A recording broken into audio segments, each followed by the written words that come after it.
Hello friends, welcome to beat 2x। आज हमारी video में हम जो टॉपिक कवर करने वाले हैं वो है ट्रिग्नोमेट्रिक फंक्शन। तो ये कह सकते हैं कि एक तरीके से हम 11th क्लास की शुरुआत आज कर रहे हैं, क्योंकि कहीं ना कहीं पिछले टॉपिक बहुत इजी थे जो आसानी से कवर हो सकते थे। टॉपिक ये भी इजी है, बस समझने वाली बात है। ठीक है, तो ट्रिग्नोमेट्रिक फंक्शन ये सुन के क्या दिमाग में आ रहा है, मतलब sine x, cos x, tan x, cot x, ये सारे फंक्शन ये तो हमने 10th क्लास में पढ़े थे। बट 10th क्लास में क्या हुआ कि ये पहली बार हमसे इंट्रोड्यूस हुआ था, मतलब ट्रिग्नोमेट्री वाला जो सेक्शन था वो। तो हमने वहां पे देखा था कि हम 0 से लेके 90 तक की वैल्यू निकालते थे। लाइक साइन 0 क्या होता है, साइन 45 क्या होता है, टेन 0 क्या होता है, टेन 45 क्या होता है, ये सब कुछ। बट 90 के आगे भी तो वैल्यूज होती है ना। 90 से आप 180 की तरफ मूव करते हो, 270, 360, इवन बहुत आगे तक। तो वो वैल्यूज हम कैसे निकालते हैं वो कहीं ना कहीं हम 11th क्लास में सीखते हैं, मतलब उसी का अपर वर्जन है। होंगे वो, ये ऐसा नहीं कि जैसे 10th क्लास के अंदर हमने 6 फंक्शन देखे थे, sine x, cos x, tan x, cosec x, cot x, tan x, sec x, ये सब। ऐसा नहीं 11th में आगे वो 6 के 10 फंक्शन हो जाएंगे, रहेंगे वो 6 ही। बट काफी सारे प्रॉपर्टीज, काफी सारे फॉर्मूला, ये सब कुछ नए नए हमारे सामने आने वाले हैं। ठीक है, तो सबसे पहले चलो शुरू करते हैं ट्रिग्नोमेट्रिक फंक्शन। ओके, तो सबसे पहले क्या करते हैं, काम करते हैं। हमने बनाया एक यूनिट सर्किल। यूनिट सर्किल याद आ जाना चाहिए, हमने लास्ट वीडियो में बनाया था। यूनिट सर्किल क्या होता है, जिसकी रेडियस 1 होती है। ठीक है, ये हमारा है यूनिट सर्किल। ठीक है, चलो अब क्या करते हैं हम कि ये हमारा ओरिजिन हो गया, इसको ओ नाम दे दिया। ये हमारा एक और रेडियस, रेडियस है ना, ये देखो रेडियस कितनी होगी, 1 1 होगी, क्योंकि यूनिट सर्किल है, ये हम लेके चल रहे हैं। और ये जो आर्क है, सपोज इसकी लेंथ है x। तो हमने लास्ट टाइम रेडियन वाले कॉन्सेप्ट में देखा था कि अगर यूनिट सर्किल के अंदर जितनी ये आर्क होती है उतना ही यहां पे वो एंगल डालता है। तो ये एंगल भी कितना हो गया हमारा, x। ठीक है, इसने x एंगल मतलब डाला है और सेंटर के ऊपर, और ये दोनों हमारी क्या है, रेडियस है, जिनकी वैल्यू 1 1 है। ठीक है, यहां तक कोई डाउट नहीं है। अब देखो, इस पॉइंट को हम सपोज हमने कहा a, इस पॉइंट को हमने कहा b, इस पॉइंट को हमने कहा C, इस पॉइंट को हमने कहा D। ठीक है, चलो कुछ और इसमें ऐड करते हैं। ऐड हम ये करते हैं कि ये यूनिट सर्किल है। ठीक है, तो जो पॉइंट A होगा ना, उसके कोऑर्डिनेट क्या होंगे, 1, 0। 1, 0 क्यों, इसके ऊपर y की वैल्यू 0 है और x की वैल्यू यहाँ पे क्या है, 1। ये इस पॉइंट की बात हो रही है, क्योंकि ये क्या है, यूनिट सर्किल है। तो यहाँ पे ये 1 इसकी लेंथ होगी। इसकी बात करें तो 0, 1, क्योंकि यहाँ पे x की वैल्यू 0 है और y वाले की वैल्यू 1 है। यहाँ पे -1, 0, क्योंकि x की वैल्यू -1 है इसके ऊपर और y की वैल्यू 0। और इसकी बात करें तो 0, -1। ठीक है, चलो यहां तक भी देख लिया। थोड़ा सा और आगे बढ़ते हैं। अभी हम क्या करते हैं कि इस पॉइंट से, ये जो पॉइंट है, ठीक है, इसको हमने सपोज नाम दिया P। ठीक है, P जो है वो कोई पॉइंट डिनोट कर रहा होगा आपका a, b टाइप में, मतलब कुछ इसके कोऑर्डिनेट होंगे, उसको हमने a, b मान लिया। ठीक है, इस वाले पॉइंट को जो P है, यहां से हमने एक परपेंडिकुलर डाल दिया x एक्सिस के ऊपर। ठीक है, इस परपेंडिकुलर को भी चलो कोई नाम दे दो, लाइक हमने m नाम दे दिया। ठीक है, अब देखो ये जो है ये 90 डिग्री है। ये जो OM होगी, ये लेंथ कितनी होगी, a, क्योंकि भाई ये हमने यहाँ पे इंट्रोड्यूस किया a, b नाम से कोई कोऑर्डिनेट, तो इसकी लेंथ a और इसकी लेंथ b। ठीक है, और अगर बात करें OP की तो वो कितनी है, 1 1। क्यों है, क्योंकि ये रेडियस है और हम लेके चल रहे हैं कि ये हमारा क्या है, यूनिट सर्किल है। यूनिट सर्किल की रेडियस 1 होती है। ठीक है, ये हमने हमारी तरफ से डाला है a और ये b। ठीक है, तो ये कोई पॉइंट P होगा जिससे कोऑर्डिनेट a, b होने वाले हैं। चलो अब थोड़ा सा कुछ आगे बढ़ते हैं, कुछ पुराना भी रिकॉल होगा वहां से। चलो कोशिश करते हैं कितना हम रिकॉल कर पाते हैं। देखो, अगर हम इसकी बात करें तो इसके अंदर हम हमारे ट्रिग्नोमेट्री लगा देते हैं जो हमने 10th क्लास में पढ़ी थी। ये एंगल हमारा थीटा हुआ करता था, बट यहाँ पे x है। देखो कोस x की अगर हम बात करें, कोस x क्या होता था, अगर हम बात करें कोस x या फिर कोस थीटा, कुछ भी मान लो, तो ये क्या होता था, ये होता था बेस अपॉन, तो यहां में 1 हो गया। देखो तो बेस की वैल्यू कितनी है, a अपॉन में 1। ठीक है, तो बेसिकली मैं इसको क्या लिख रहा हूं, 1। और अगर हम यहां से साइन x की वैल्यू निकालें, x क्यों लेके चल रहे हैं यहां पे, क्योंकि हमारा एंगल यहां पे x है। ठीक है, sine x is equal to, sine x की अगर यहां से वैल्यू निकाले तो वो क्या आने वाली है, b अपॉन 1। तो ये सिर्फ b। यहां तक आई होप समझ में आया होगा, यहां तक कोई डाउट नहीं है। ये हमारा पुराना है सब कुछ, ये हमने 10th क्लास में देख रखा है कि cos x की जो वैल्यू होती है वो ये वाली साइड कहां पे गई, ये वाली साइड अपॉन ये वाली साइड, और साइन एक्स की वैल्यू ये वाली साइड अपॉन ये वाली साइड, ठीक है। ओके, बी अपॉन बी क्या है हमारा, ये जो हाइट होती है अपॉन में हाइपोटेनियस, और कोस एक्स की वैल्यू हम निकाल देते हैं बेस अपॉन हाइपोटेनियस, ठीक है। अब आगे बढ़ते हैं एक स्टेप, वो ये है कि देखो अगर हम ये क्या राइट एंगल, ठीक है, राइट एंगल ट्राइंगल है, राइट एंगल के अंदर हमारी एक प्रॉपर्टी आती है पाइथागोरस वाली, ठीक है, ये भी आप अच्छी तरीके से इससे परिचित हो। तो अगर वो इसके अंदर लगाएं तो वो क्या होता है, हाइपोटेनियस का square is equal to base square plus height square, मतलब कि base square plus height square is equal to hypotenuse का स्क्वायर। यहां तक कोई डाउट नहीं होगा ऑब्वियसली। अब देखो ए की वैल्यू क्या हम पुट कर सकते हैं, यहां से ए की वैल्यू क्या है, cos square x, plus B की वैल्यू क्या है, बी की सॉरी ए की वैल्यू कोस एक्स है, ए का square cos square x, B की वैल्यू साइन एक्स है, बी का square sine square x is equal to 1। आया कुछ ध्यान में, कुछ आइडेंटिटी हुआ करती थी, cos square x plus sine square x is equal to 1, तो हम उसका एक प्रूफ कह लो या फिर कुछ भी कह लो, वो हम यहां से देख सकते हैं, ठीक है। ये हमने कुछ नया नहीं किया, पाइथागोरस हम कब से पढ़ते हुए आ रहे हैं, बस वो हमने यूनिट सर्किल के अंदर उसको भी अप्लाई करवा दिया, वहां से हमने cos square x plus sine square x is equal to 1 एक ऐसी आइडेंटिटी निकाल ली। चलो और मजे की बात करते हैं कुछ, आज तो काफी अच्छा टाइम है। तो ये करते हैं कि हम ये जो इक्वेशन है इसको हमने क्या किया, इसको हमने कोस स्क्वायर एक्स से डिवाइड कर दिया, ठीक है, पूरी इक्वेशन को हमने कोस स्क्वायर एक्स से डिवाइड कर दिया। चलो भाई इस इक्वेशन को हमने डिवाइड किया कोस स्क्वायर एक्स से,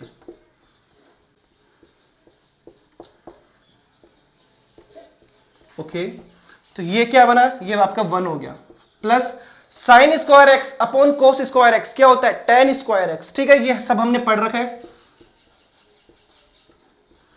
is equal to 1 upon cos square x क्या होता है, सेक स्क्वायर एक्स। अरे 1 अपॉन कोस एक्स क्या होता है, सेक एक्स होता है, तो 1 upon cos square x sec square x, तो 1 plus tan square x is equal to sec square x. ये आपकी सेकंड आइडेंटिटी जो हमने 10th क्लास में पढ़ी थी, ठीक है। और ऐसे ही अगर आप क्या करोगे, अगर आप इस वाली इक्वेशन को डिवाइड कर देते हो साइन स्क्वायर एक्स से, अभी किससे किया था, कोस से किया था ना, अभी आप कर दो इसको साइन स्क्वायर एक्स से,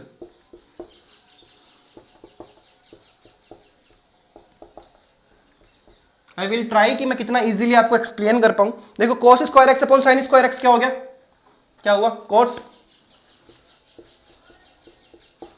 प्लस ये 1 is equal to 1 upon sine square x cosec square x.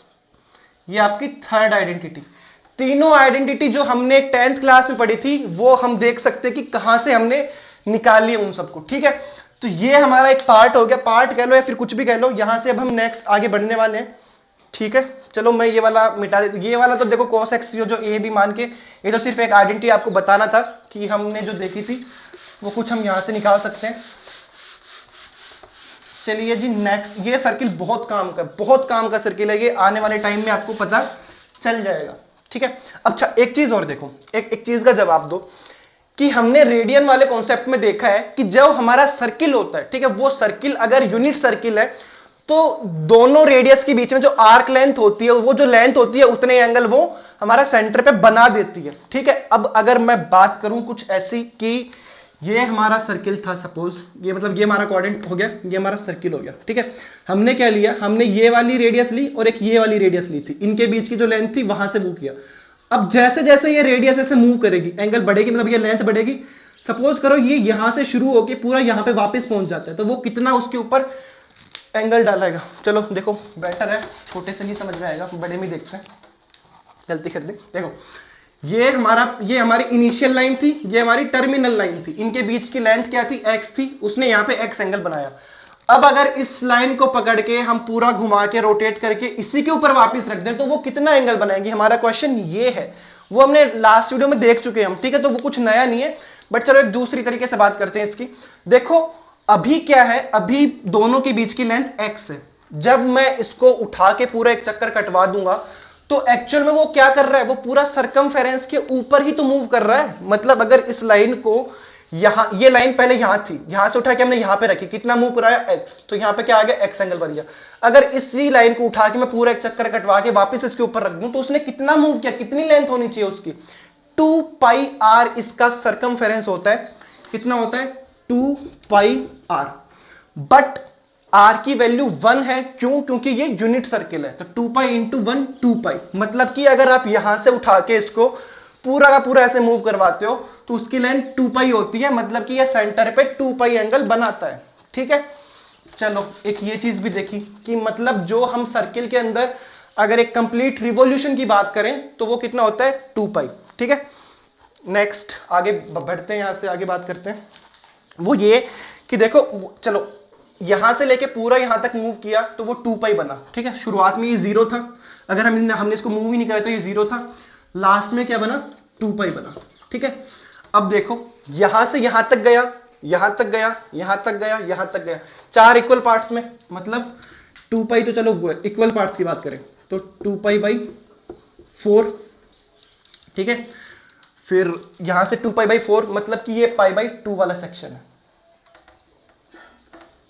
ये पाई बाई 2। ठीक है, ये 2 पाई बाई 2, ये 3 पाई बाई 2 और ये 4 पाई बाई 2। ठीक है, ये 2 पाई हो गया। देखो कैसे, ये वाला जो पॉइंट है ये वाला क्या है पाई बाई 2, ये कितना है पाई, 2 पाई बाई 2 मतलब कि पाई, और ये 3 पाई बाई 2 और ये 2 पाई। बेसिकली अगर हम उसकी डिग्री में बात करें तो अगर आप कन्वर्ट करोगे तो ये 90 डिग्री है, ये 180 डिग्री है, ये 270 डिग्री है और ये 360 डिग्री है। ठीक है, चलो इसको भी एक बार के लिए हटा देते हैं। चलिए यहां से हम अब नेक्स्ट देखते हैं, जो भी angle multiple of pi by 2 होते हैं। ठीक है, जो भी angle multiple of pi by 2 होते हैं उनको हम क्वाड्रेंटल एंगल्स बोलते हैं। पाई बाई 2 के मल्टीप्लाई में जो होते हैं, like pi by 2, 2 pi by 2, 3 pi by 2, 4 pi by 2, 5 pi by 2, मतलब ऐसे कुछ एंगल देखेंगे पाई बाई 2 पाई, क्योंकि 2 पाई बाई अपन 2 पाई हो गया, तो pi by 2 pi, 3 pi by 2, 4 pi by 2, ये सब कुछ। ठीक है, इनको हम बोलते हैं क्वाड्रेंटल एंगल्स। ठीक है, चलो ये भी कॉन्सेप्ट हो गया। अब यहां से हम बढ़ते हैं आगे बहुत इंपॉर्टेंट कॉन्सेप्ट की तरफ। ठीक है, बहुत ही इंपॉर्टेंट कॉन्सेप्ट की तरफ। देखो अभी एक चीज याद रखना, क्या कि हमने कोसेक्स की जो वैल्यू थी वो लेट की थी ए, मतलब वो यहां से, ठीक है, निकल के आई है, लेट कुछ नहीं किया इसमें, लेट तो ए और बी किया था। साइन एक्स की जो वैल्यू थी वो थी बी। अब देखना यहां से इंपॉर्टेंट कॉन्सेप्ट आने वाला है। देखो x क्या है, x है हमारा एंगल। ठीक है, एंगल, और अगर आर्क के अंदर बात करें तो ये आर्क लेंथ भी है, मतलब ये अलग अलग है नो डाउट, ये कुछ रेडियन में निकल के आएगा, ये कुछ सेंटीमीटर या फिर जिसमें भी निकालो वो निकल के आएगा। अब देखो अगर ये पॉइंट P यहां पे होता, x की वैल्यू 0 होती। ठीक है, क्यों होती? क्योंकि ये लेंथ यहां पे 0 बनती। अगर आप इस पॉइंट को उठा के यहां पे रख दोगे, पूरा रोटेट नहीं करवाना, ये पॉइंट उठा के यहां पे रख दिया। ठीक है, अगर जो टर्मिनल लाइन है और जो इनिशियल लाइन है अगर वो एक ही पोजीशन पे है, लेंथ कितनी होती है इसकी 0 होती। अब देखो 0 के ऊपर आपको क्या मिल रहा है 1,0। 1 क्या है?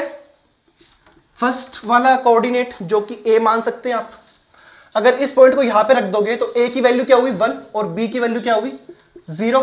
a क्या था cos x, b क्या था sin x, मतलब कि cos 0 की वैल्यू 1 मिली और sin 0 की वैल्यू 0 मिली। कुछ समझ रहे हो? यहां से देखो क्या किया आपने, इस पॉइंट को उठा के यहां पे रख दिया, मतलब 0 के ऊपर रख दिया, तो आपको क्या मिला कि जो a वाला कोऑर्डिनेट था उसकी वैल्यू 1, a क्या था cos x था, तो cos x की वैल्यू 1, cos x क्या है 0, cos 0 की वैल्यू 1। जो सेकंड वाला कोऑर्डिनेट है b, जो b था उसकी वैल्यू यहां पे 0 हो जाती है, b क्या था sin x, तो मतलब sin 0 की वैल्यू 0। यहां तक समझे? ठीक है, क्यों हम cos 0 की वैल्यू 1 लिखते थे, क्यों हम sin 0 की वैल्यू 0 लिखते थे, समझने की यहां से कोशिश करना। अब क्या किया आपने, इस पॉइंट को उठा के यहां पे रख दिया। ठीक है, इस पॉइंट को उठा के यहां पे रख दिया, मतलब कि आर्क लेंथ आपकी हो गई पाई बाई 2 की। एंगल कितना बन रहा है यहां पे पाई बाई 2।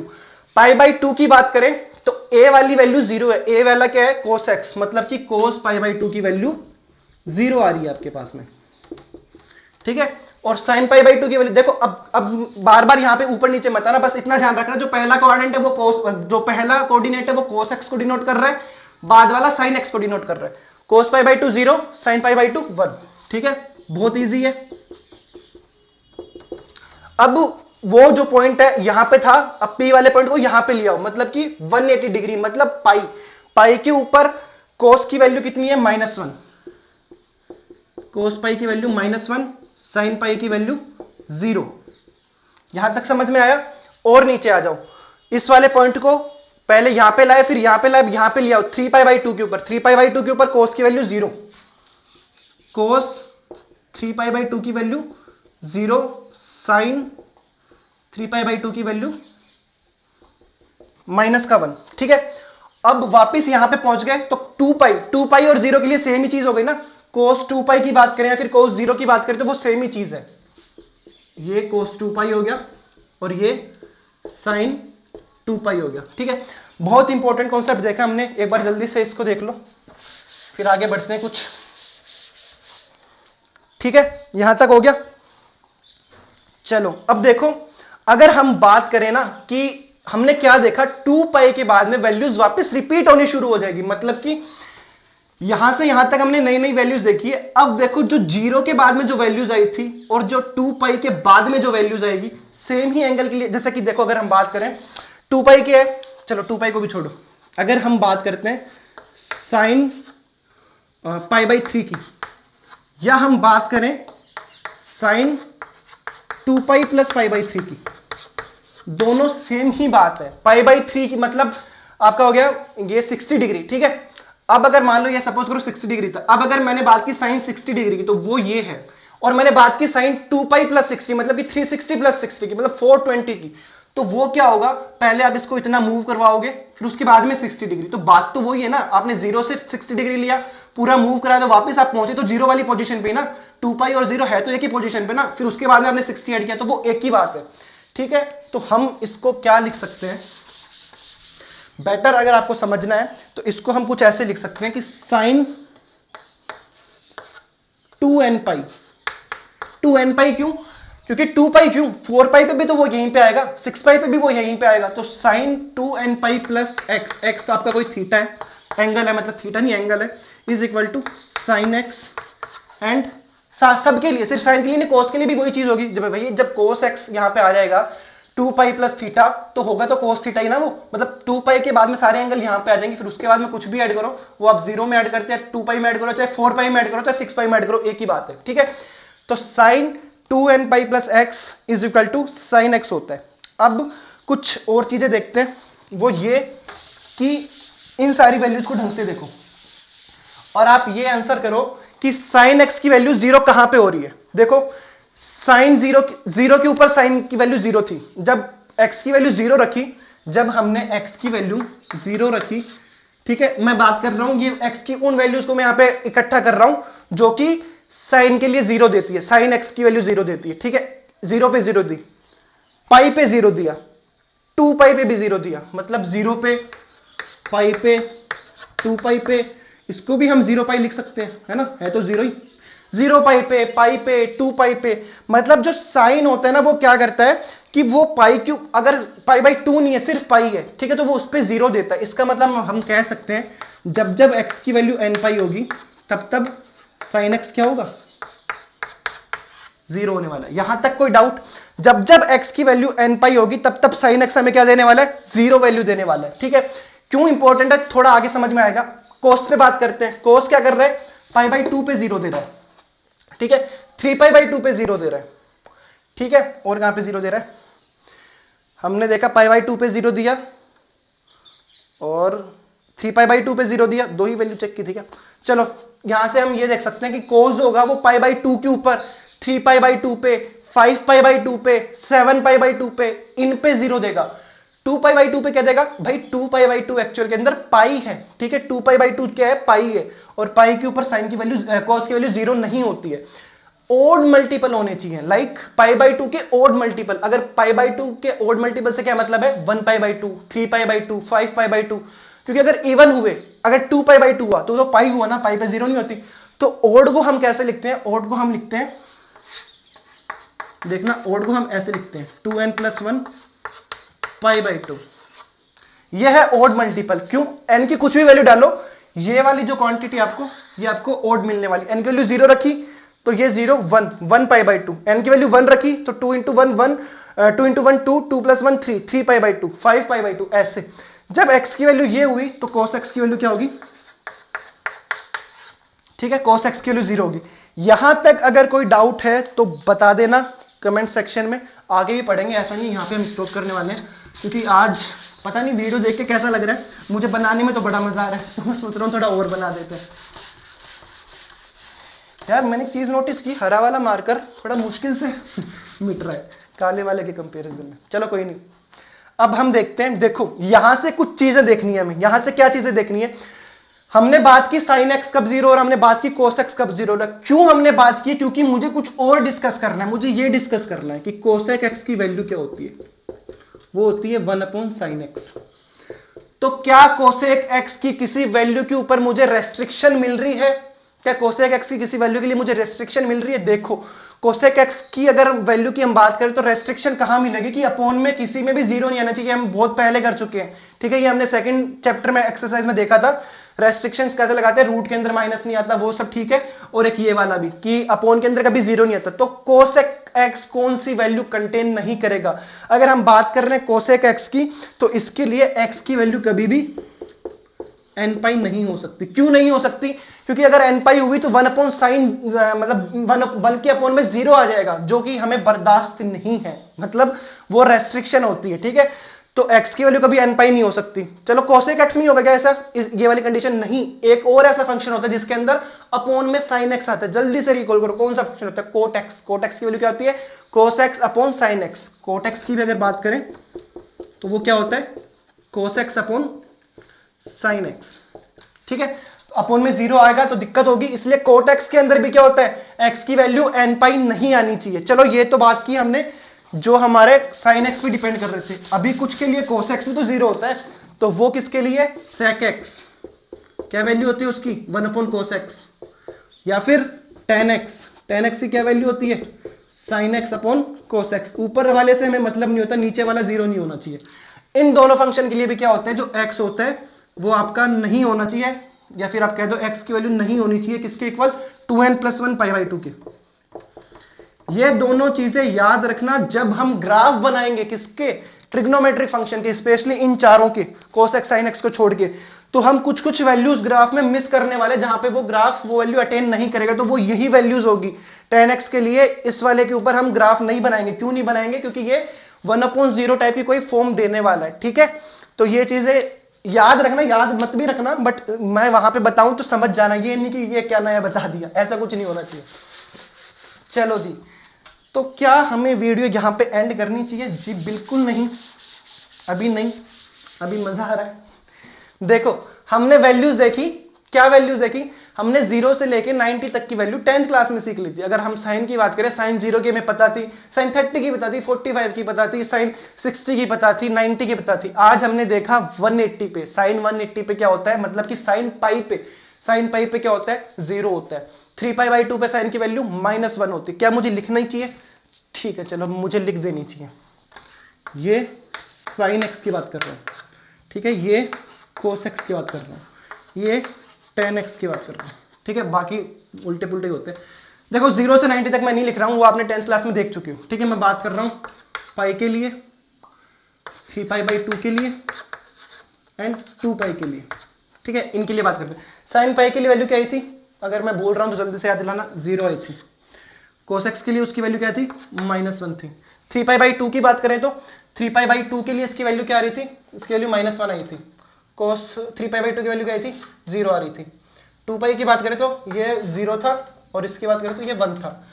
tan x क्या होता है? sin x upon cos x। 0 upon -1 0, -1 upon 0 not defined, ठीक है। वो हमने अभी देखा भी था, नॉट डिफाइंड। और 0 अपॉन 1 0। चलो ये तो सिंपल सा था, कोई बात नहीं। अभी हम एक इंपॉर्टेंट कॉन्सेप्ट और करने जा रहे हैं, साइन देखने वाला, कि कौन सा फंक्शन कौन से क्वाड्रेंट के अंदर कैसा साइन रखता है। बहुत इंपॉर्टेंट कॉन्सेप्ट है यार, मतलब मैं अगर बोल रहा हूं बहुत इंपॉर्टेंट है, मतलब बहुत ज्यादा इंपॉर्टेंट है, मेरे बोलने से भी ज्यादा इंपॉर्टेंट है। देखो, और वो हम बहुत ही अच्छे वे में देखने वाले हैं, बहुत ही चलो देखते हैं। मतलब कि 4 क्वाड्रेंट होते हैं, चारों क्वाड्रेंट के अंदर हर फंक्शन अलग अलग साइन अटेन करता है। कोई प्लस का रखता है, कोई नेगेटिव का रखता है, उन्हीं के ऊपर बात करने वाले हैं, ठीक है।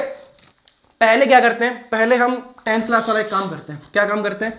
हम रखते हैं ये साइन एक्स, ये कोस एक्स, ठीक है। अब मैं tan x को क्या लिख सकता हूं? sin x upon cos x। मैं cot x को क्या लिख सकता हूं? मैं मतलब हम सब, आपको भी फ्रीडम है, आप भी लिख सकते हो, ठीक है। sec x को क्या लिख सकते हैं?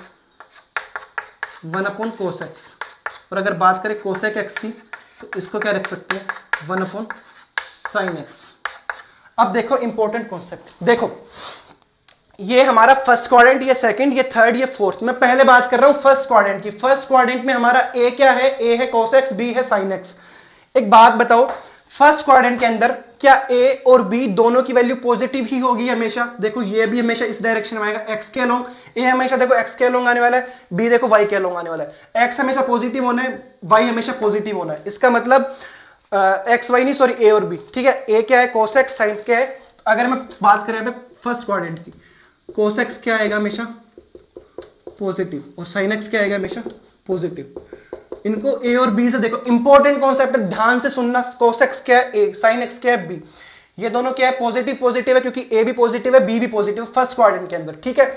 अब देखो ये भी पॉजिटिव ये भी पॉजिटिव, tan क्या है sin upon cos, positive upon positive positive, ठीक है। tan भी पॉजिटिव रहने वाला है। cot क्या है cos upon sin, positive upon positive, ये भी पॉजिटिव रहने वाला है, ठीक है। 1 अपॉन पॉजिटिव, ये भी पॉजिटिव रहने वाला है। cos अपॉन ये 1 अपॉन पॉजिटिव, ये भी पॉजिटिव, मतलब 6 के 6 फंक्शन पॉजिटिव रहने वाले हैं। अगर बात करें फर्स्ट क्वाड्रेंट की तो यहां से हम ये लिखेंगे कि ऑल पॉजिटिव, सारे के सारे फंक्शन क्या है यहां पे पॉजिटिव रहने वाले हैं, ठीक है। फर्स्ट क्वाड्रेंट में सारे फंक्शन पॉजिटिव होते हैं। चलो बढ़िया है, सेकंड की बात करते हैं। देखो जी सेकंड के अंदर क्या होता है, ये क्या किया आपने, पी जो पॉइंट था आप इसको इस रीजन के बीच में कहीं भी लेके आ गए, मतलब कि यहां से लेके यहां तक के बीच में इस पॉइंट को पकड़ के लिया है। यहां पे आप लेके आओगे तो एक बात बताओ आपको क्या चेंजेस देखने को मिलेंगे। यहां पे इस क्वाड्रेंट की बात कर रहे हैं, इस क्वाड्रेंट में एक्स के अलोंग जो भी आएगा वो नेगेटिव आएगा, यहां तक मानते हो क्योंकि यहां पे नेगेटिव एक्स एक्सिस आ रही है, लेकिन वाई के अलोंग पॉजिटिव आ रहा है। इस क्वाड्रेंट की अगर बात करें तो इस क्वाड्रेंट में क्या होता है, इस क्वाड्रेंट में y हमेशा पॉजिटिव होता है, x हमेशा नेगेटिव होता है। भाई इतना तो पता नहीं, ये प्लस प्लस होता है, ये माइनस प्लस होता है, ये माइनस माइनस होता है, ये प्लस माइनस होता है, ठीक है। ये क्या होता है, ये यहां पे x जो है वो नेगेटिव है, y पॉजिटिव है। x नेगेटिव है मतलब जो a है ये नेगेटिव है, b पॉजिटिव है। a नेगेटिव है, cos x नेगेटिव है, पॉजिटिव कौन है, sin x पॉजिटिव है। सेकंड क्वाड्रेंट में sin x पॉजिटिव है, मैं सिर्फ पॉजिटिव वाले को मेंशन कर रहा हूं, sin x पॉजिटिव है। अब देखो यहां पे आओ, ये पॉजिटिव है ये नेगेटिव है, ये पॉजिटिव है ये नेगेटिव है। tan x क्या है positive upon negative, positive negative क्या हुआ negative, tan x negative. cot x क्या है cos x upon sin x, negative upon positive negative. sec x क्या है 1 upon cos x, 1 upon negative negative. cosec x क्या है 1 अपॉन पॉजिटिव पॉजिटिव। तो sin x positive है और cosec x positive है। बेसिकली मैं ये कहना चाह रहा हूं सेकंड क्वाड्रेंट के अंदर sin x and cosec x they are positive. जिनको मेंशन किया वो पॉजिटिव है, जिनको मेंशन नहीं किया वो नेगेटिव है। चार फंक्शन नेगेटिव है, ठीक है। इसको नहीं मिटाना, इसको मिटाना है, ठीक है। चलो थर्ड की बात कर लेते हैं जल्दी से, अब तो खुद से आंसर आ जाना चाहिए। थर्ड की बात करते हैं। थर्ड वाले में क्या होगा, थर्ड वाले में भाई साहब दोनों नेगेटिव होंगे। क्यों, इस वाले क्वाड्रेंट में ये x भी नेगेटिव आता है कि y भी, भैया ये तो पता ना ये नेगेटिव y है ये नेगेटिव x है, ठीक है ना। तो दोनों नेगेटिव है, दोनों नेगेटिव मतलब sin x भी नेगेटिव है cos x भी नेगेटिव है। चलो यहां पे आओ, sin x negative cos x negative. tan x की बात करें नेगेटिव अपॉन नेगेटिव, नेगेटिव से नेगेटिव कैंसिल, मतलब कि tan x पॉजिटिव हो गया यहां पे। Same with cot x, negative upon negative negative, cos x नहीं सॉरी cot x, ठीक है। तो इस वाले क्वाड्रेंट में tan x and cot x positive होते हैं, ठीक है। चलो जी इस वाले में आ जाओ, ये दोनों कैसे, इन दोनों क्या होगा 1 upon negative negative, 1 upon negative negative, तो ये नेगेटिव हो गए। अब आ जाओ फोर्थ क्वाड्रेंट में, जो बच गए वो, बट हम है ना, हम मैथमेटिक्स के, हम बच गए नहीं, हम पूरा देखते हैं। फोर्थ वाले में देखो, इस वाले की अगर हम बात करें तो ये वाला क्या बता रहा है, ये वाला ये बोलने की कोशिश कर रहा है कि यहां पे x तो पॉजिटिव है, y वाला नेगेटिव है। x मतलब a पॉजिटिव है b नेगेटिव है, a पॉजिटिव है b नेगेटिव है, cos x पॉजिटिव है। एक तो सीधा ही लिख दो cos x। sin x negative है, चलो वापस आओ, negative upon positive negative, positive upon negative negative, 1 upon positive cos x positive है, तो sec x भी क्या हो गया पॉजिटिव हो गया। एक काम करो इसके लिए खुद से देख लो, 1 अपॉन साइन एक्स क्या है नेगेटिव, 1 अपॉन नेगेटिव नेगेटिव। तो बेसिकली हमने ये पता कर लिया कि कौन सा क्वाड्रेंट में कौन सा फंक्शन पॉजिटिव होगा कौन सा नेगेटिव। फर्स्ट क्वाड्रेंट के अंदर 6 के 6 फंक्शन पॉजिटिव मिलने वाले हैं, सेकंड क्वाड्रेंट पे sin x cosec x positive मिलने वाले, बाकी चारों नेगेटिव। थर्ड क्वाड्रेंट में tan x cot x positive मिलने वाले, बाकी सारे नेगेटिव। और इसमें cos और sec आपको पॉजिटिव मिलने वाले, बाकी सारे नेगेटिव। इनकी वैल्यू क्या है, क्यों हम ये इतना मतलब लगा रहे हैं दिमाग, इनकी वैल्यू बाद में पता चलेगी जब आपके पास एंगल आएंगे ना, लाइक 180 से 270 के बीच में। तो मतलब रीजन कौन सा हो गया, ये वाला। तो उसके अंदर tan और cot की वैल्यू पॉजिटिव रहती है, बाकी चारों फंक्शन नेगेटिव हो जाते हैं। ये चीजें ध्यान रखना, आगे की वीडियोस में बहुत काम आएगी, लाइफ में भी बहुत काम आएगी अगर मैथमेटिक्स लोगे तो। ठीक है, तो आज की वीडियो में इतना ही। आई होप सारी चीजें, पहले तो ये कि बहुत मजेदार वीडियो बनी है मेरे अकॉर्डिंग, क्योंकि बनाते टाइम भी मेरे को वो फील आ रहा है कि यार बहुत सही बनी है, बाकी आप लोगों की मर्जी। तो अगर आपको इस वीडियो से रिलेटेड कोई भी डाउट है, आप मेरे को कमेंट बॉक्स में मेंशन करके पूछ सकते हो। आप इंस्टाग्राम, टेलीग्राम सबकी लिंक जो आपको डिस्क्रिप्शन के अंदर गिवन है, आप वहां पे जाके भी देख सकते हो, पूछ सकते हो, बता सकते हो, सजेस्ट, एडवाइस, एनीथिंग। ठीक है, मिलते हैं नेक्स्ट वीडियो में। Thank you.